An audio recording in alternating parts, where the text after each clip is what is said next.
Hello and welcome back. Now that we're done with some of the basic tutorials, what I'd like to do is go over some of the things I do to try and make my workflow go more quickly. Today I'm going to be talking about some hotkeys I set up in the graph editor. I really don't like having to go up to this menu bar all the time to change my tangents around, so the easiest way to get around that is to set up some hotkeys. And so, going to go to the hotkey editor. And once we're in there, I'm going to go to the editors, graph editor, and down at the bottom we have different tangent types.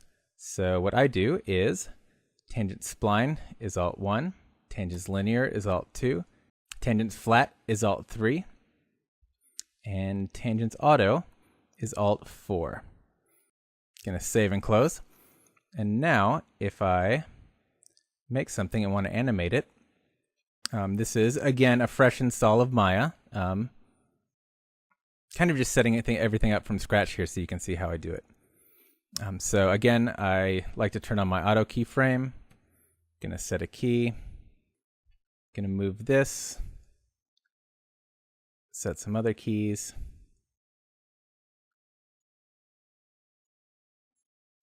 And move that. Like say I'm making a really basic bouncing ball. I'm going to send playback speed to real time.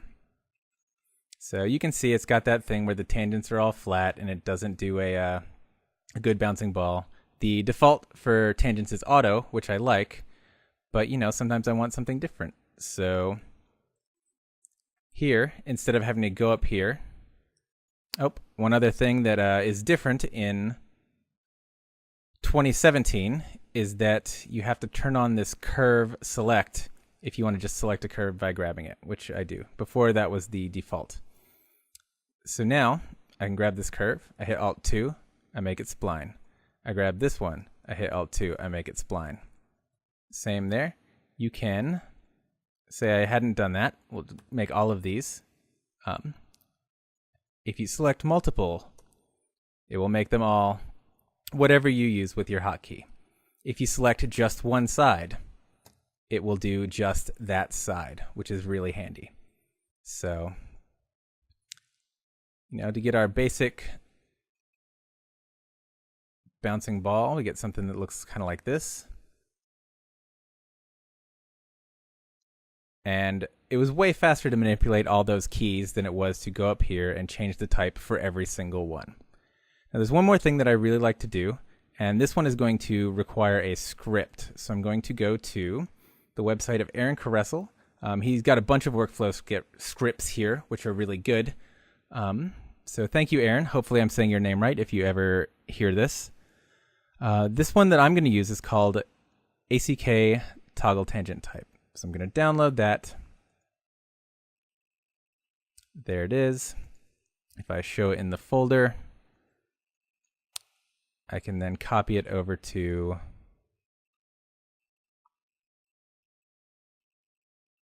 Maya 2017 scripts and paste. So back in Maya, I'm going to rehash so we can see, Maya will pick that script up. And then I'm going to make one more hotkey. So we're going back to the hotkey editor. This time the runtime command editor, and we're choosing custom scripts.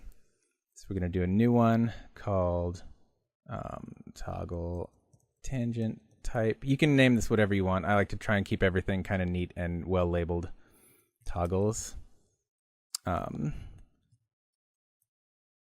Fixed tangents.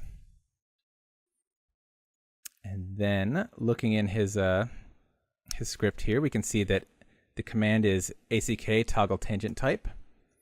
So I'm just going to put that in. We're going to save the runtime command, and I'm going to give it a hotkey.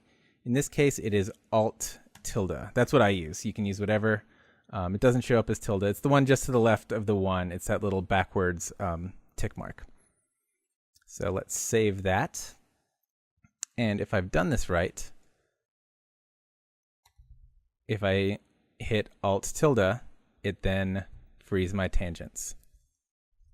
So one thing is that I like free tangent weights, and they are on by default in Maya 2017.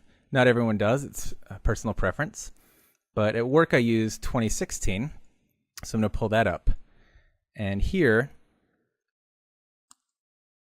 the default is not to have free tangent weights, or in Maya 2017 it is.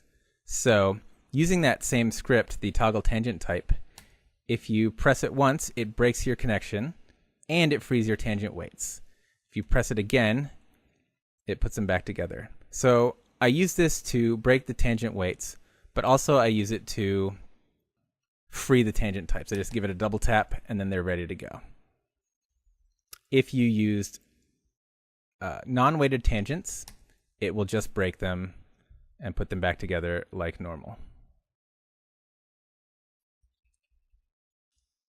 And so, just going back to our example here, I'm going to set these to 0. And then if I want to make this bouncing ball look right, I will just use my hotkeys. Whoops. Fix tangent. There we go. And then I'll break tangents. Come here. I will break tangents.